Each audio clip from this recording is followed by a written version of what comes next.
All right. This is Grandfather.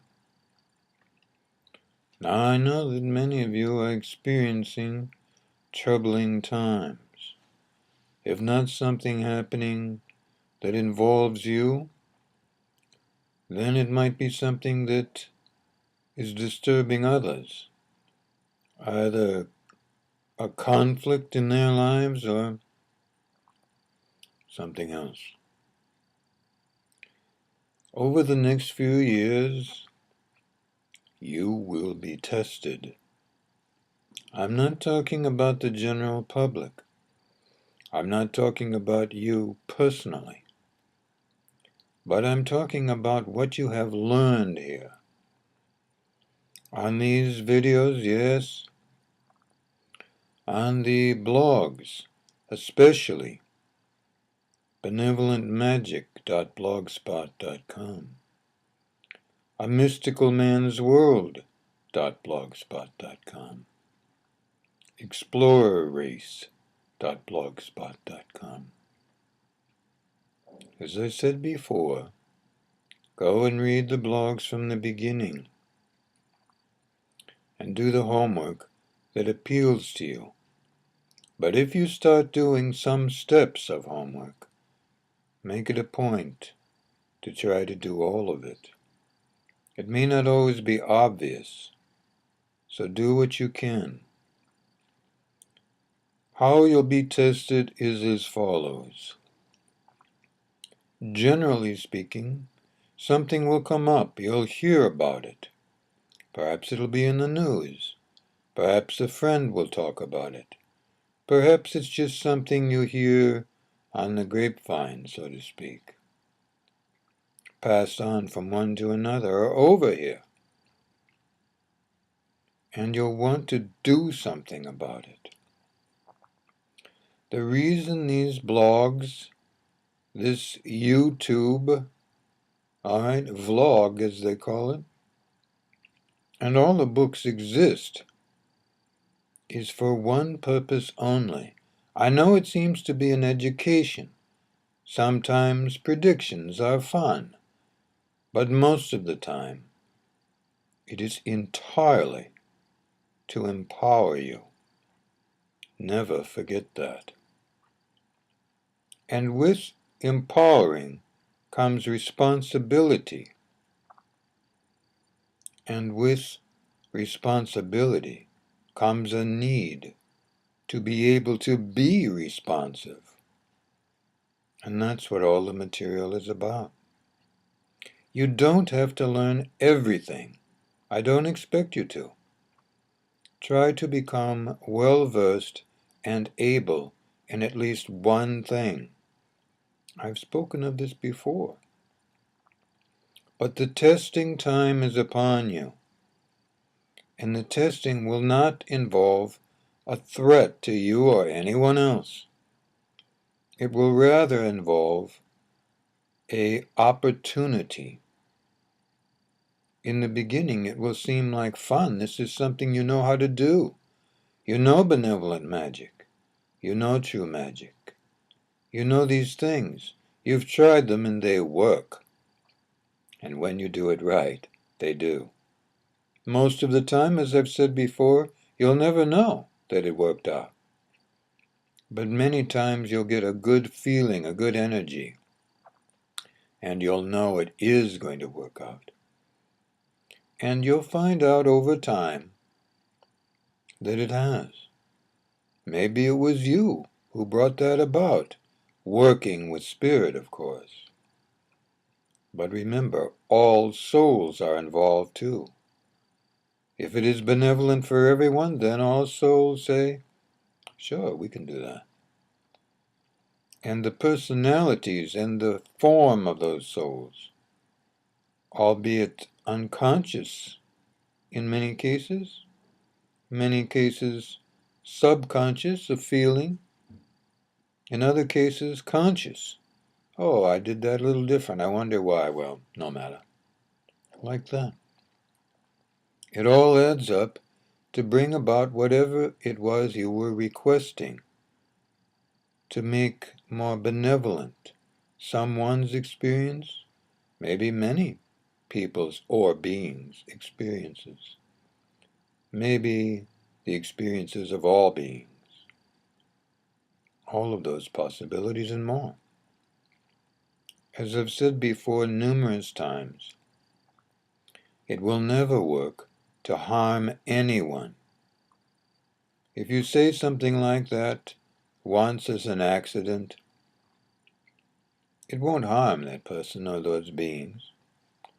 But you'll feel a little bit like you've been suspended. Things won't seem to work very well for you for a few weeks, but then it'll be all right. If you do it repeatedly, the work that you do will simply stop, meaning spirit will no longer work with you. The work taught here is not an intellectual exercise. The words you say are to set your intent and to allow your mind to participate. But it is all done through the physical world, all right? Meaning your physical body moves and you're in the physical world. It is done through the feeling world, meaning your physical instinct and the way your body reacts to that.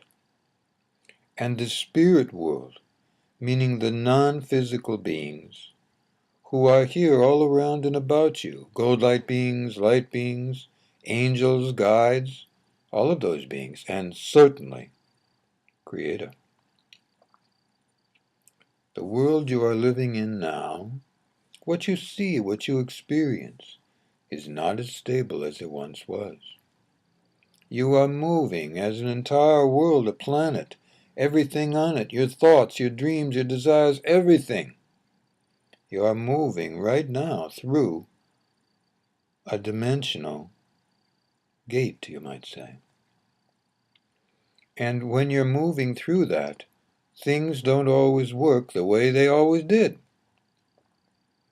Something might work just fine one day, and 5 minutes later, or the next day even, it doesn't work quite the same. But if you know how to ask for stability in some area that is unstable, perhaps the mental health of many people, perhaps as people go through those years of change from, say, 12 to 15, 12 to 17 years old, it used to be that the community around them, the energy, the physical world was stable. But now it's not so stable. And they have a difficult time. Not everyone, but many people have a difficult time going through those years.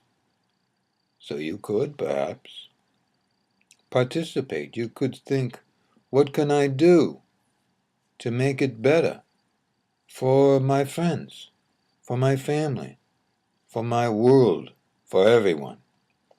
So you might say, if you studied benevolent magic, for example, don't forget to get the free book.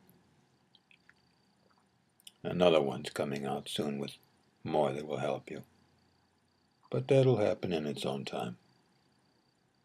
You could say, either asking first for all the energies that are benevolent for you to be up, around, and about you.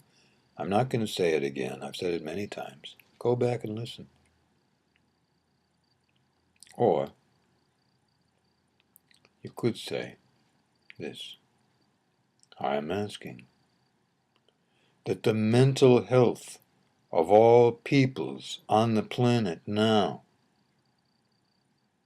stabilize even as we move from one dimension to another, so that even if the physical world is in motion, our mental health, our feeling self, and our total beings will be stable. You could say that, you see. Use your inspirations of thought to stimulate you on what living prayers to say, for example, or what benevolent magic to do. Remember, you do benevolent magic for yourself. You do living prayer for others, But you can also do it for yourself, too. When you do benevolent magic for yourself, it's a little stronger for you than living prayer. Living prayer is meant to be done for others, but many times you will say it and do it for yourself. It's not as strong. All right? Just know that. And of course, many times when you do living prayer for others, and it includes all beings in the words, eh, then you will be included as well. But I'm not here to give you an entire education about these things. Some of you will be drawn to the books. The books have a great deal of information, and they will inspire you, I assure you. And they have some homework, yes, quite a bit. But these videos and the written blogs are meant to be, as people say in school, the lab, where we find things out, what we can do, not just what we think. If you're a doer, read the books, read the blogs, listen to the videos from the beginning. Robbie, the channel, okay, sometimes called Joseph. That's his middle name, too. Will not be around forever, nor will anyone. So I may not be able to communicate with you, though it is possible someone else will channel me. You might wonder who is Grandfather. Grandfather is a being, speaking of myself, is a being who works with shamans, mystical men, mystical women, and people attempting to discover more about their spirit, body, feeling, instinct, thought integration. It's not all those things all the time. Very often it's this or that. Occasionally it's everything. So, I am saying these things to you not because I'm trying to give you the finger in the face, but rather to remind you that you are in the testing time now. So become empowered in at least one of these things so that you can help yourself, so you can help others, so that when things happen, even on the other side of the world that upset you, you can say something to help the people, to help the animals, to help the plants, to help the planet, to help all beings. This is a place of empowering. You are being empowered when you come here. If you don't want to be empowered, I'm sure there's many other places you can go to be educated or entertained. And even though we might entertain a little bit here, that is not the intent. The intent is to empower you. Good life.